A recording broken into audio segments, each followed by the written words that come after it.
When I was a kid, I didn't think I was enough. There was this question that was always nagging in my head. Do I have what it takes? So when I was playing baseball, you're standing up to bat, and I'm thinking, do I have what it takes to hit this ball, right? And it really bothered me. I was begging my parents, can I learn martial arts? Can I go to the local club?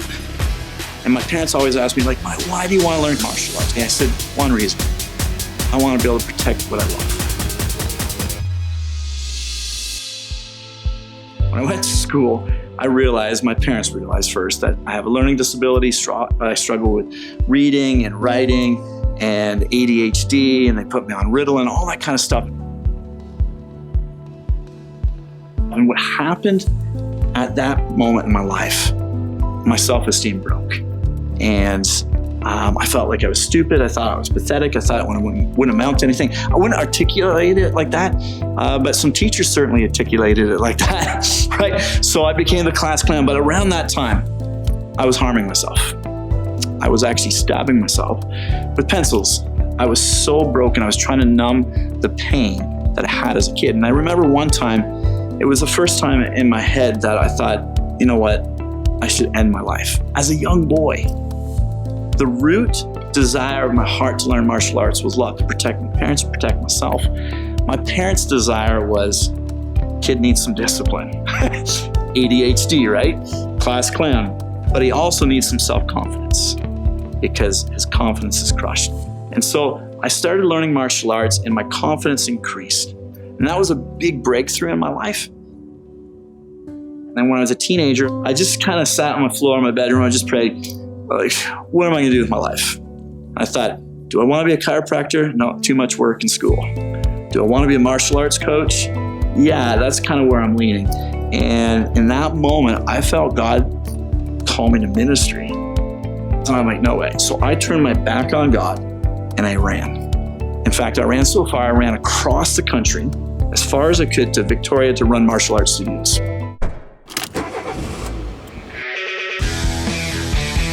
Here I'm in British Columbia, and my martial arts studio that I'm running is filled with Christians. And they're telling me about Jesus, and I'm like, I don't need Jesus. And one lady, she says to me, why don't you just come to church? We mosh, it's really exciting there. And I'm like, I don't need to mosh, I do that at bars, right? So I don't need to go to church to mosh. Like, what is that? My whole identity became around martial arts. That was where I had the most success in my life. That brought me my fitness, that brought me my accomplishments in rank, that brought me my social status, right? Coaching martial arts. I mean, that was everything of who I thought it was.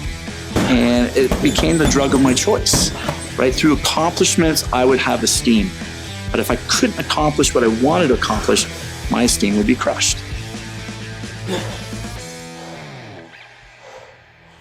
The biggest struggle was this. I thought the relationship I was in was going to last forever because that's what I saw in my parents. That's what I wanted in my own life. And in that moment, there was a lot of conflict, and she says, I love you, but I don't love you enough. And then she left, and that was the last time me seeing her. And in that moment right there, I thought my life was over. The question you're asking, well, do I have what it takes? And the obvious answer is, I don't. I'm tapped out. I think what was most soul crushing is I'm unlovable. And so I called Robbie, called the person that was mentoring me, who had what I wanted to have in my life as far as relationships.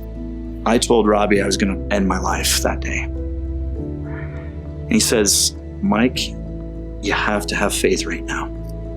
There's going to be a greater equal seed of benefit from this adversity in your life, but you need faith. And at that time, I love and respected him, but I just wanted to tell him to F off. Like, I'm just being completely honest. And then I made a decision. I am going to look into this Jesus. And so I got a Christian counselor.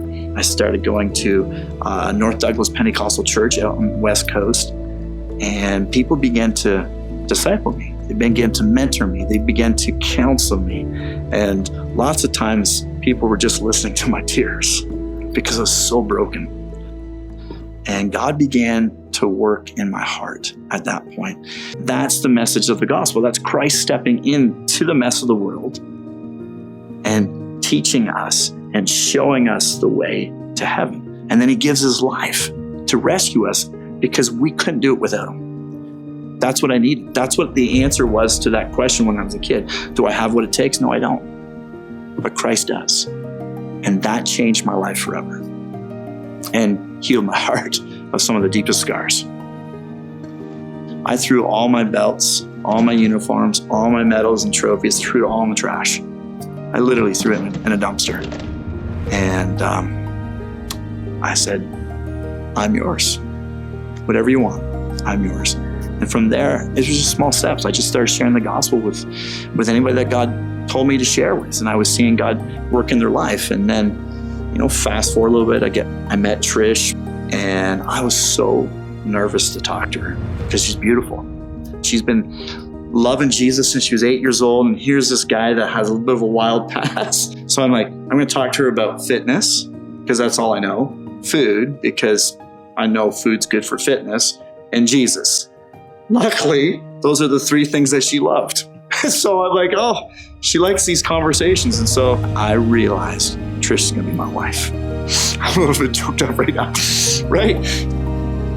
So my wife's lovely. She leads worship with our church. She homeschools our kids.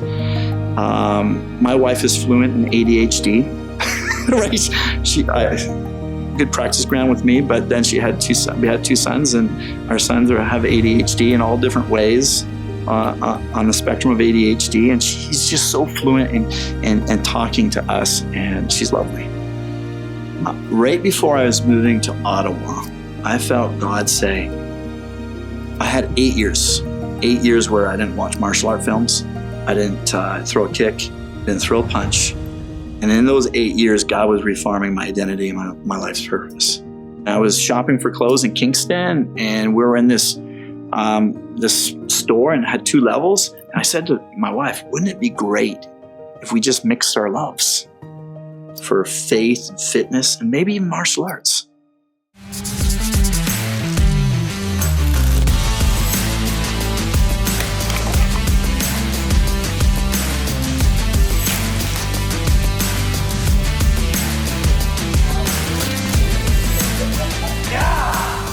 It's a combination of, we share Jesus and the gospel, and then we kickbox after, which is a lot of fun.